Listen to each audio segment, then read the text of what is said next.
Twins ఉన్నప్పుడు breast feeding ఎలాగా support చేయాలి మేడం? ట్విన్స్ ఉన్నప్పుడు కూడా మదర్కి ఇద్దరికి సరిపోను మిల్క్ ప్రొడక్షన్ అవుతుంది ఖచ్చితంగా. ఓకే. ఫస్ట్ అసలు అది ఇద్దరు ఉంటే సరిపోదు అనేది first wrong notion. Okay.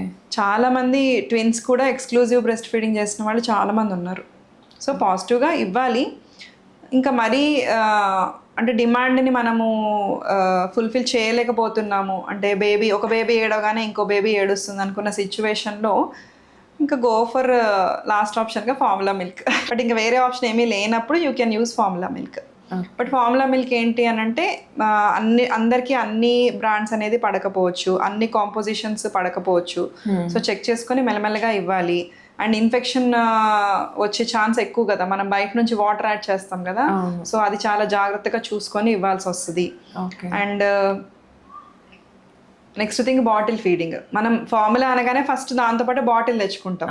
So అలా కాకుండా స్పూన్తోనో ఒగ్గు గిన్నెతోనో అలవాటు చేసుకుంటే దానివల్ల మళ్ళీ సగం ఇన్ఫెక్షన్స్ తగ్గుతాయి. బాటిల్తోనే కదా మనం అది సరిగా వాష్ చేయకపోతే అలా కూడా ఇన్ఫెక్షన్స్ వస్తాయి.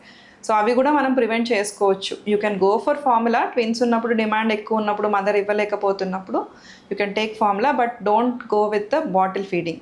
Give it with spoon or పెలాడే ఆర్ ఎనీథింగ్. కొంచెం పెద్దవాళ్ళు అయితే గ్లాస్తో, 4 months బేబీస్ యాక్చువల్లీ గ్లాస్తో తాగుతారు. మనం అలవాటు చేసే దాన్ని బట్టి ఉంటుంది ఫస్ట్ నుంచి. సో అలా అలవాటు చేసుకోవచ్చు ట్విన్స్ ఉన్న మదర్స్.